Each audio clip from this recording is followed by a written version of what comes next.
Salut à tous, bienvenue dans Foot Débrief. On va analyser les gars ce qu'on a vu du match de Real de Madrid aujourd'hui en Ligue des Champions face au Bayern de Munich. Je sais pas si vous avez regardé le match, mais j'ai vu un superbe match de Ligue des Champions. Moi, je pense que cette compétition nous réserve énormément de surprises, énormément de beaux matchs. J'espère que vous avez vu aussi, c'était très belle rencontre. Alors, on y va direct. Alors, première chose, il faut parler déjà du résultat. 2 buts partout, un très bon score pour ce niveau de la compétition. Demi-finale de Ligue des Champions. Tu as un grand club d'Espagne et un grand club d'Allemagne en face, et c'est totalement normal.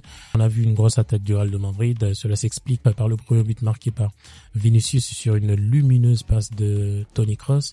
On a également vu la réaction du Bayern de Munich en début de seconde période avec le premier but marqué par Leroy Sané et une égalisation également magistrale d'Harry Kane. Et en deuxième mi-temps, on a vu un retour de Vinicius. D'ailleurs, les gars, il faut s'arrêter là-dessus. Vinicius a été élu homme de cette rencontre et c'est pas pour rien, les gars. Et c'est pas pour rien parce qu'il a été très énorme. Déjà dans le premier but, quand on se rappelle de comment c'est arrivé, une livraison complètement parfaite de Toni Kroos qui a été servi à qui? À Vinicius sur un appel contre appel qu'il a réussi également à faire. Il a mis Kim Min-jae, je crois, le défenseur coréen, je sais plus comment il s'appelle, dans le vent sur cet appel magistral, cet attaquant.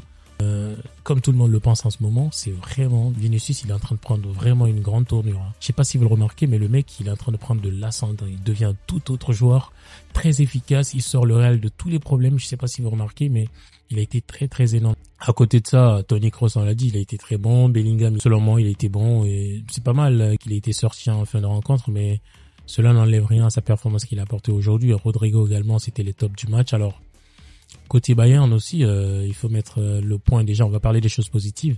Il faut mettre l'accent sur la prestation de Musiala qui a été hyper bon. Il faut mettre l'accent sur la prestation d'Harry Kane et aussi de Sané qui a complètement mis dans le vent les défenseurs du Real de Madrid. Et surtout Musiala qui a mis en danger Lucas Vazquez. C'est d'ailleurs là qu'on dénote quelques faiblesses du Real de Madrid parce que premièrement, la défense, elle n'était pas complètement hermétique ce soir.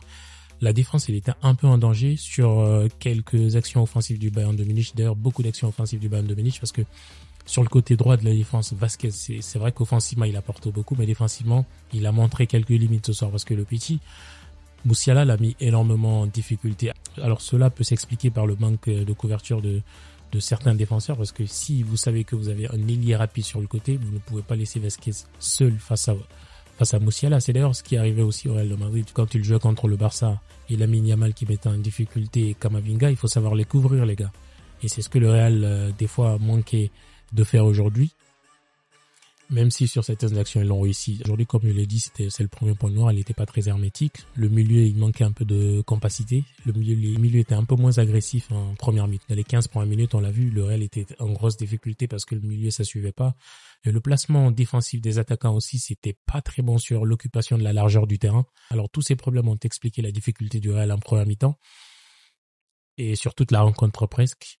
Sur ce point, on a vu quand même quelques ajustements de Carlo Ancelotti qui a réussi à rectifier quelques tirs déjà avec ses remplacements qu'il a effectués qui n'ont pas été nuls. Il a apporté quoi? Le retour de Tchouaméni en défense qui n'était pas mal parce que le Tchouaméni, moi je trouve qu'il a une petite touche de trop du ballon. Je sais pas si vous pensez la même chose que moi. Des fois, il garde trop le ballon. Et Camavinga, il a en fait cette explosivité déjà. En plus d'être explosif, il a cette rapidité dans l'exécution des actions, ce qui n'est pas mal. Et les remplacements de Carlo aujourd'hui, franchement, chapeau parce que sortir Bellingham, c'est un grand courage et il a maintenu quand même les 3 flèches offensives qui n'étaient pas mal. Et ces gars lui ont donné raison tout simplement parce que quand ils sont restés dans le match, ils ont apporté ce qu'il fallait apporter. Autrement dit, les gars, si le Real n'a pas aussi trop brillé ce soir, il faut reconnaître qu'en face, il y avait une grosse équipe du Bayern de Munich. Le Bayern a du mordant offensivement, les gars. Il faut pas se leurrer, il faut pas se mentir. Le Bayern a une grosse équipe offensive. Déjà, Musiala et Sané, franchement, ils peuvent battre n'importe quelle défense. Aujourd'hui, ils l'ont prouvé largement. Ils ont mis en difficulté la défense du Real de Madrid. Déjà, le missile du Roi Sané en début de deuxième mi-temps et cette percée fulgurante de Musiala en début également de deuxième mi-temps n'était pas rien. Et sans tenir compte de ça, ils ont donné énormément de tournées à la défense du Real de Madrid, donc c'était pas mal. Alors les choses qui sont à saluer chez le Bayern, c'est que Thomas Tuchel quand même a réussi quelques ajustements en début de deuxième mi-temps parce qu'il a vu que son équipe n'était pas très tranchante après mi-temps. Il a réussi à réajuster quelques placements des joueurs qui n'étaient pas mal. Il a fait quelques remplacements qui n'étaient pas également mal.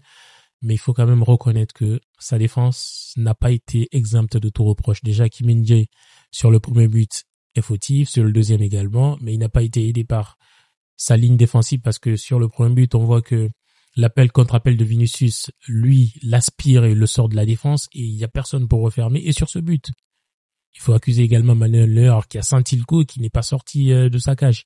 Donc globalement, le Bayern a eu aussi des frilosités défensives, le Real également en première mi-temps et en deuxième mi-temps. Mais ouais, globalement les gars, ça a été un superbe match et moi j'ai très très bien aimé et je pense que vous aussi. Je crois que le titre d'homme du match n'a pas été volé. Vinicius il le mérite très très largement et je sais pas ce que vous pensez du match retour, mais je pense que le Real aura beaucoup de difficultés. Ce match il n'est pas encore joué. Hein.